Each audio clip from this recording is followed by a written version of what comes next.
Today I'll be answering all of you guys' questions, ranging from what to do in the draft, ranging from what to do in free agency, which player is more likely to be traded between Jerami Grant and a possible other veteran Piston. All kinds of questions will be answered in today's episode of the Locked On Pistons podcast.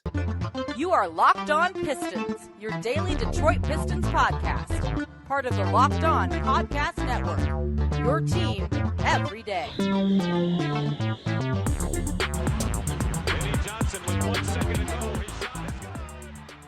What's the deal? Welcome back to another episode of the Locked On Pistons podcast. Per usual, I'm your host, Kuka Hill. You can find me over on Twitter at Kuka Hill. I want to thank you guys for making Locked On Pistons your first listen of every single day. We are free and available on all your podcast platforms. If you want to find the best way to support the podcast, head over to the YouTube channel at Locked On Pistons. Hit that subscribe button. We're on our road to 3,000 subscribers. We just crossed over 2,800. We're almost there. Continue to show Locked On. We are the fastest and best growing fan base at the Locked On Network. So again, you want to find the best way to support the podcast, hit that subscribe button over at the Locked On Pistons YouTube channel. All right, on today's episode, we'll be answering all of you guys' questions that you guys sent in for today's version of the MAILBAG podcast. We'll be doing these once a week now that we're in the off season. There's going to be plenty of things that you guys probably going to want to ask about. And obviously, there's going to be some dry spells at some point during the season. And you guys are going to have maybe some crazy scenario questions. We'll be answering these and taking mailbags throughout the offseason. So just be ready for that. If you guys don't hear your question in today's episode, just remember, we have plenty of them coming throughout this offseason. Be ready for the next one. All right. So this first one's going to come from someone on the YouTube channel. He commented, would you rather trade Jerami on draft night or save him for a sign trade with the Suns for DeAndre Ayton? This question was asked by Kenneth Clay. So it depends. We've kind of talked about this a little bit on the podcast already. It depends on the confidence level of Troy Weaver and how he feels, how confident he feels in their ability to get DeAndre Ayton. Now, obviously, there's a rule, tampering is there for a reason. They can't just be out there talking to DeAndre Ayton, but make no mistake about it. They're peeking around. They've talking to agents. They're probably talking to some people within the Suns. Like, they have an idea of how this possibly could go. So if Troy Weaver feels very confident about their ability to get DeAndre Ayton, and he feels comfortable trading Jerami Grant for DeAndre Ayton, he feels like that has a really good chance of happening, then I think you do that. But if you're not as confident about it, it's kind of iffy, 50-50 with that. You could get him, but you also could very well not get him. You don't feel too confident about it. I wouldn't take the chance with it. If you have a good draft pick offered to you for Jerami on draft night, I would trade Jerami on the draft night. It completely depends on how Troy Weaver is feeling and what he knows as of right now about their situation with Ayton and how likely it is that he would pick the Pistons in free agency to begin with. And would the Suns actually match it? Does he feel like the Suns would match an offer if the Pistons sent it to him, or if the Pistons got DeAndre Ayton to sign their offer sheet? There's a lot of stuff that goes into it. So overall, Weaver would have to feel really confident in their Ayton situation if he required Jerami to hold him till then. If he's not incredibly confident on that, I would get a draft pick for Jerami on draft night as long as it's a good deal. That's just my opinion. This next question is another person underneath the YouTube channel. Says, this is from Larry Lewis. It says, this is a scenario. The Pistons just selected Jaden Ivey. Both Portland and Atlanta call and say, we want Jerami Grant as long as it works for both of us. Who do you call back and what do you ask for? If Portland calls saying that after we just selected Jaden Ivey, I think Portland, obviously, you're asking for number 7. If they say no, then so be it. But I think you have to. This is the thing with Portland. It's very interesting how this is going to work with them, because I still feel like they're the team that's most interested in getting Jerami. And while I also don't think Jerami is worth the 7th pick, I also kind of don't feel like the Pistons should really move off that for Portland. Like, I personally don't believe Jerami is worth the 7th overall pick in the NBA draft. I don't think he's worth that. But the Pistons, there's nothing else Portland has that the Pistons should want, and they should stay firm with number 7 for Portland. Now, if another team had 7 and they also had other assets that you would like, then I would say, okay, you need to be more realistic. Take something else that would be good enough for them. But Portland doesn't have anything else. So the Pistons have to stay firm on number 7. So if Portland calls, I'm asking for 7, and I'm not moving off of that. If Atlanta calls, they're different.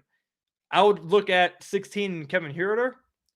I'd look at possibly 16 and Danilo Gallinari and 16 and Bogey. Maybe I try to squeeze another pick out of them, maybe a second round pick. Maybe I try to really steal some things from them. But overall, that would be the deal that I would be asking from Atlanta. Now, I'd be really holding out for Portland, which I think that's what Troy Weaver is doing. He's holding out for Portland, waiting to see if they budge or if they panic and give up 7, which is the smart thing to do. So I'd hold out for that. But once it became clear that Portland, the 7th pick is already gone and they've just shown they have no interest in doing that, then I'd call Atlanta, give them that trade offer. And if they say yes to that, I'd pull the trigger on that. That's where I'm at with it. I would want Portland's offer, but I don't know if Portland would actually do that. So I doubt they would accept that. So there's the answer to that question. You also answered, Larry, or asked another question on YouTube, and we'll answer that one right here. He says, what offseason moves would have to happen to make you believe that extending Jerami Grant would be the right option? 0. There's 0 offseason moves that could make me okay with giving Jerami Grant a 4-year, $115 million extension. Refuse to believe that. I will never be okay with paying Jerami that type of money. For what it's worth, I've heard some people, not fans, not just random people, I've heard some people refer to Jerami as overpaid. Now, whether you agree or disagree with that, I definitely think you're probably trending towards that. For what it's worth, I don't think that he's overpaid. But there are some other people, and again, I'm not talking fans. There are some other people who have told me they feel like he's overpaid. Now, I don't think he is, but if you give him a 4-year, 115, I think you're definitely starting to get close. You're really getting close to that. I do not think he's worth that much, and there's nothing that the Pistons could do this offseason that would make me okay with giving him $115 million. So there's nothing. Sorry, there's just not anything they could do that make me okay with that. Let's go ahead and get one more question, and then we'll go to the ad break. This one is from Twitter. It's from Sports Illustrated Garbage Can. Okay, that's funny. He says, can Frank Jackson be a sixth man of the year if you get a full season from him? His numbers were very strong when he was playing. I don't think Frank Jackson returns to the Pistons. I don't think he has sixth man of the year written on him. If you guys remember, at the end of, I guess it technically would be 2 seasons ago now, his first year with the Pistons, I should say. You guys will remember on the podcast, I was pretty high on Frank Jackson at the end of the year. I talked about him being like one of their best pure scorers on that team 2 years ago. But I don't think he's actually that good anymore. I've seen more sample size. I don't think he even returns to the Pistons. I think he's going to end up having to fight and struggle with another NBA team to remain like a 9-10 guy in a rotation on a consistent, like at least a playoff team. Now, if he goes to a bad team, he could probably get same kind of minutes. But on a legit team, at least a playoff caliber team, I think he'll be fighting for like that 8, 9, 10 spot, and he's going to have to fight for that. That's season 2 years ago that I'm talking about for the Pistons. He only played 40 games, but he shot 45% from the field and 40% from deep on 4 attempts a game. Now, that if he could sustain that for an entire career, he would have a place in a rotation. The problem is that looks like absolutely the outlier in his career. His first year in the league, he shot 43% from the field, 31% from deep. Second year in the league, shot 40%, 32% from deep. And now this past season, he shot 40%, 30% from deep. Like, people want to hold on to that hope, and I get it, and people want to hold on to the good part, but the overwhelming sample size says that season that he shot 40% from deep with the Pistons was the outlier. We have 3 other seasons worth that he came nowhere close. Like, if he was like at 40% that year, and then like 36%, 37%, 35%, somewhere around there, like somewhere like it's lower, it's definitely not as good, but it's not just a complete fall off, then I say, okay, maybe he could get somewhere around in between there if he stayed healthy. He's went from shooting 40% to 32%, 31%, and 30%. That's 9 percentage points off. That's a major drop off in every other season he's played in the NBA. So I think we have enough sample size here to know, at least for me, that year was the outlier, and I don't think he should be returning to the Pistons. I think they need to replace him with another player around the same price point that you can take a chance on that fits the roster a little bit better.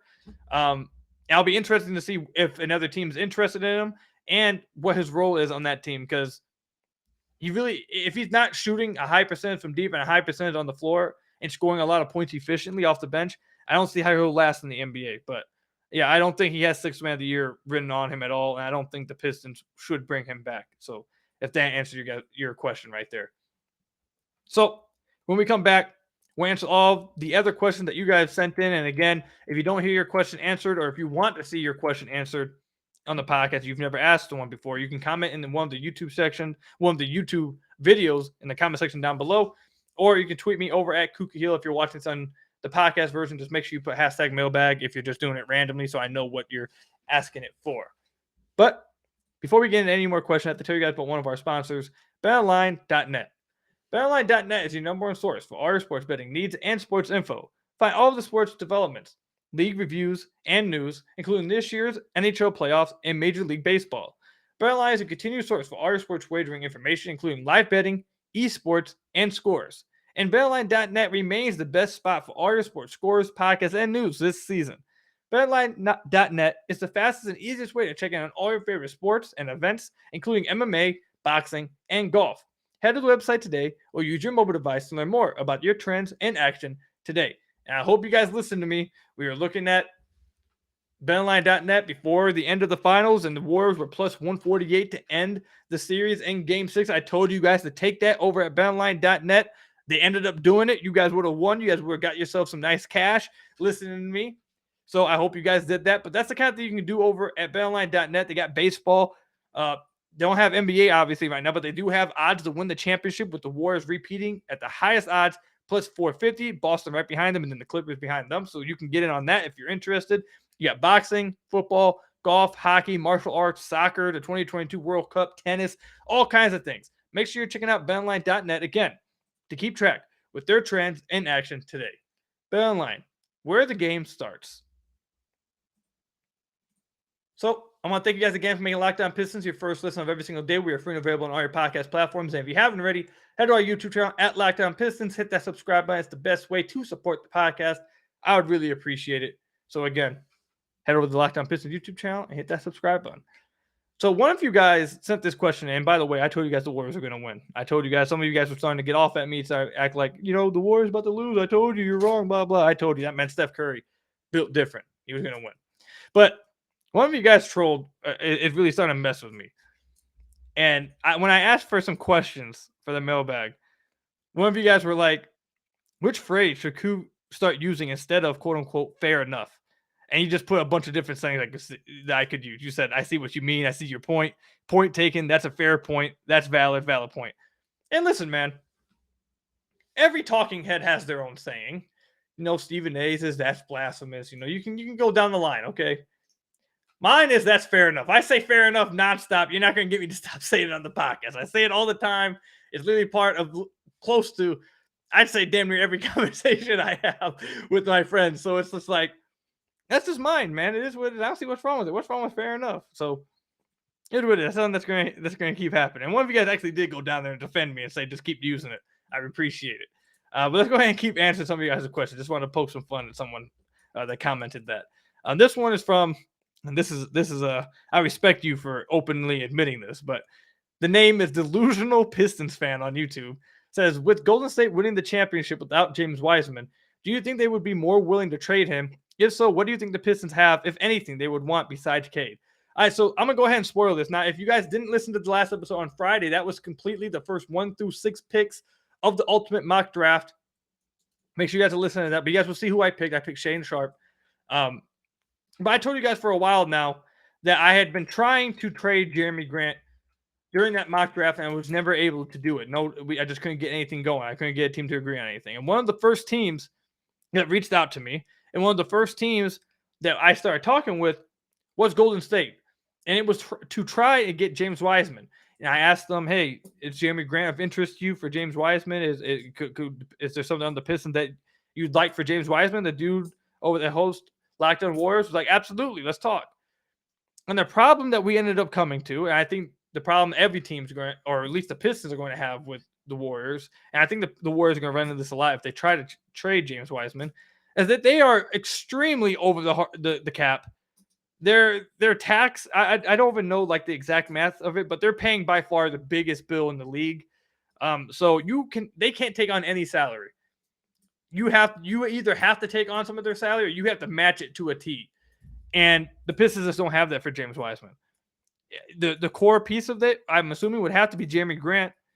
And Jerami Grant makes $11 million more than James Wiseman. So, and they don't have anyone else that you can just stack a bigger contract with, unless, unless you just get them to somehow foolishly agree to give up Kuminga, Poole, Moody, and Juan Toscano Anderson just to match salary. Like, it's just not going to happen.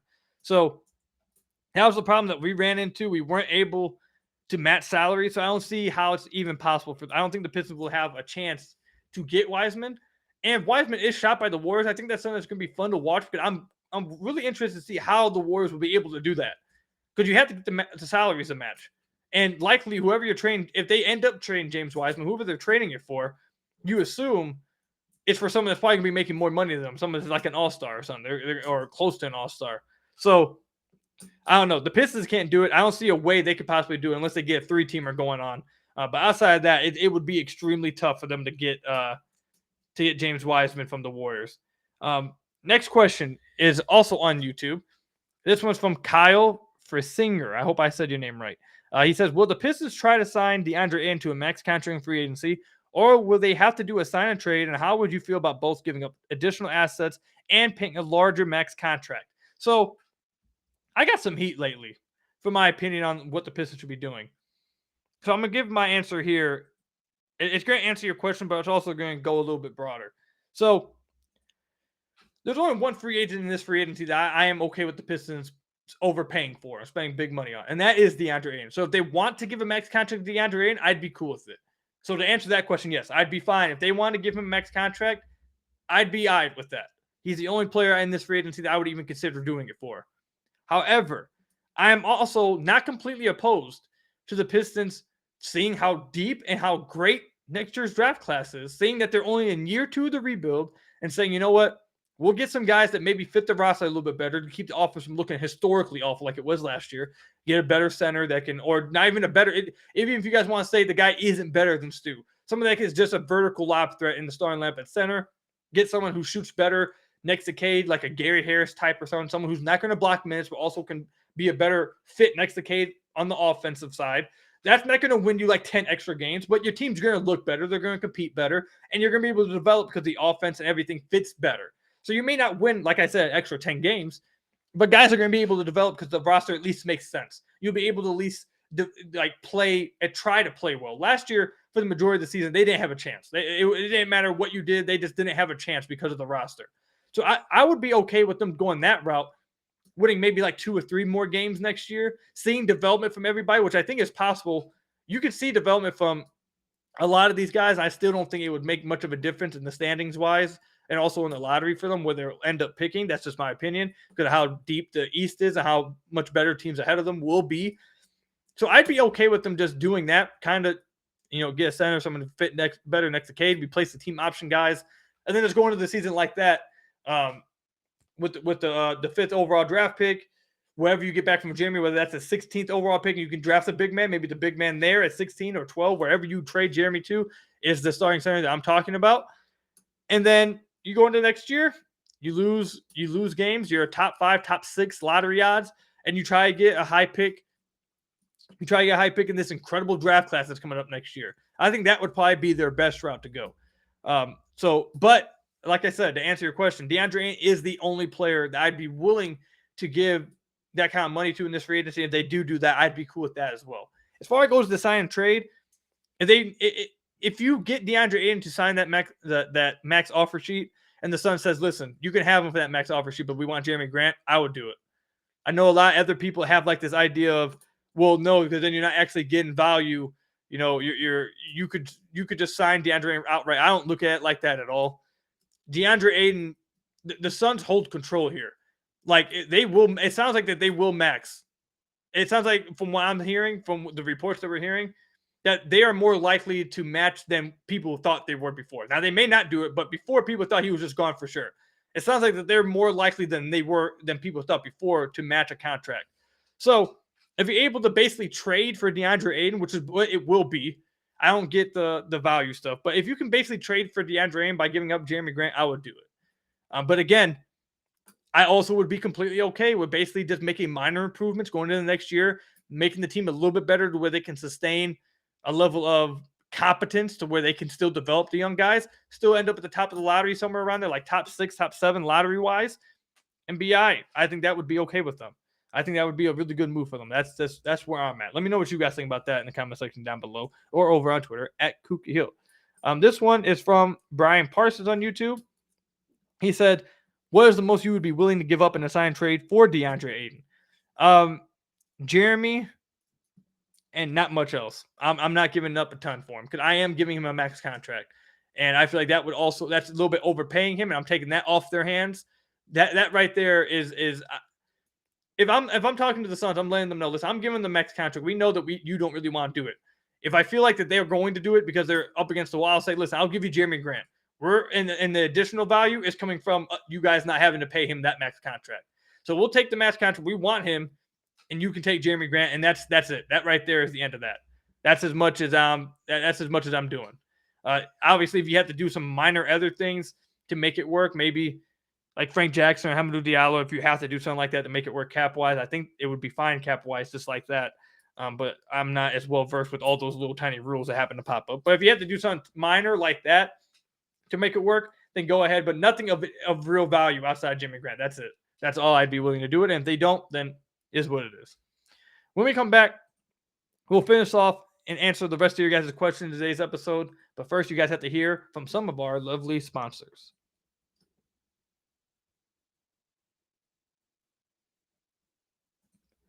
So I want to thank you guys again for making Locked On Pistons your first listen of every single day. We are free and available on all your podcast platforms. If you haven't already, head to our YouTube channel at Locked On Pistons. It's the best way to support the podcast. I'd really appreciate it. And make sure you guys also are listening to this. I have an important favor to ask of you guys. We put together a survey so we can learn more about what listeners like you and make your favorite Locked On podcast even better. This is your opportunity to tell us what you like and don't like about Locked On Podcast. Go to lockedonpodcast.com/survey right now to get started. It won't take very long, and everyone that completes the survey can qualify for a chance to win a one of 10 $100 Ticketmaster gift cards. So take our audience survey at lockedonpistons.com/survey to enter in for that $100 Ticketmaster gift card. Thanks for your guys' help. We really appreciate it. All right. So anyways, now let's get back into some of the questions that you guys have answered. This question right here is from CJ Snyder. He says, what players outside of Jerami Grant are most likely to be traded on Thursday, which is the NBA draft, obviously? I would say Kelly Olynyk would probably be the most likely guy outside of Jerami Grant to be traded. I'm going to throw you guys a curveball here. You guys probably aren't going to see this one coming. But after Kelly Olynyk, I think Killian Hayes is the most likely one. After it goes Jerami, Kelly Olynyk, and then Killian. Because I could see if things get real hectic on draft class and on draft night, if things get real hectic and the Pistons start trying to move up or somehow, there's apparently rumors that the Pistons are interested in pick 4. If something like that happens, I could see, and not I wouldn't do it for 4, but like I said, if something just crazy happens, they end up trying to move up or get some extra value and do a crazy trade or something on draft night. I don't know. I could see Killian being the guy included in a Jerami Grant trade that another team would want. They would want. I've seen a few reports of fake trades where a team wants Killian Hayes to take a chance on him with Grant, whatever. So I think he's the third likeliest guy if he's included in a Jerami Grant trade. But I think the two guys by far are Jerami Grant and Kelly Olynyk. Next question is from Gabe Klein. He says, what should Killian's stat line be for next season in order for it to be a success? I personally think 10-4-5 on league average shooting splits would be great. We combine that with his great defense and passing, he would be extremely valuable off the bench. It depends what you mean by success. Are you saying his next season to be a success, or for Killian's number 7 overall pick to be a success? For Killian's number 7 overall pick to be a success, it's going to take more than just this year. He's going to have to become a really damn good player, and that's not going to happen, I don't think, until 2 years from now. He can get better, and this next season be a success, and still not hit that 7th overall pick hype. Do I think he can still hit that 7th overall pick hype? Yes, but I think it's going to take a few years still. I still think that he could have seasons that are successful. It's just going to take a while for him to gradually get there. That's just my belief. So that's why I believe about him, his 7th overall pick being a success.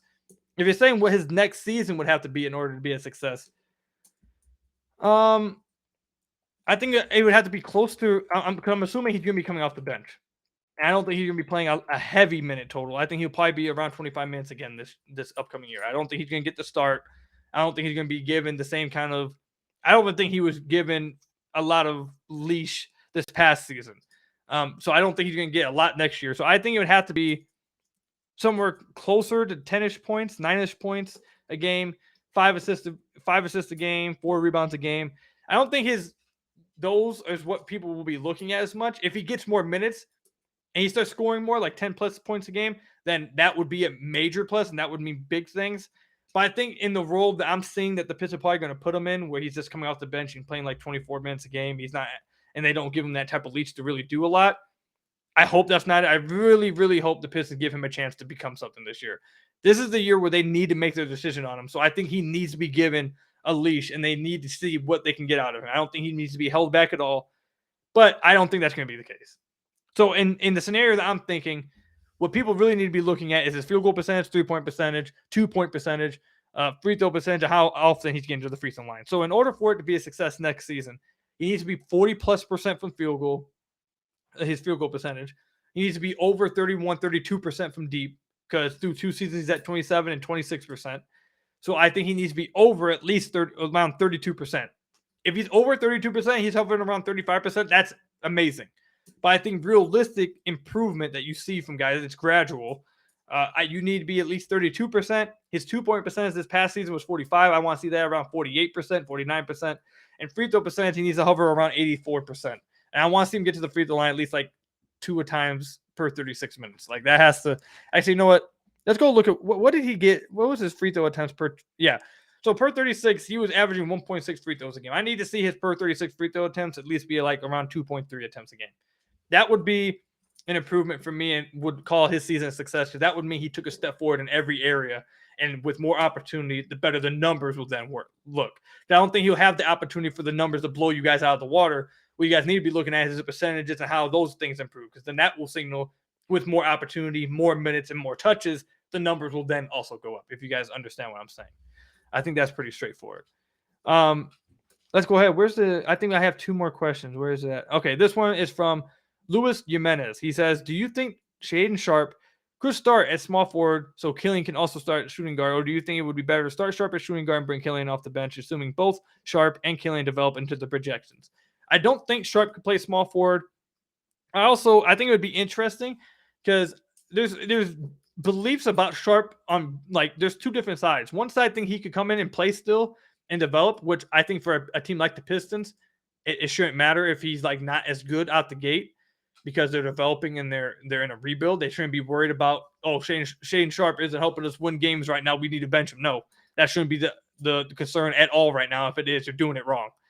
So I think he should start anyways at shooting guard. But there's also another group that believes that out the gate he probably should start in the G League or come off the bench. You need to bring him along slowly, let him develop and get accustomed.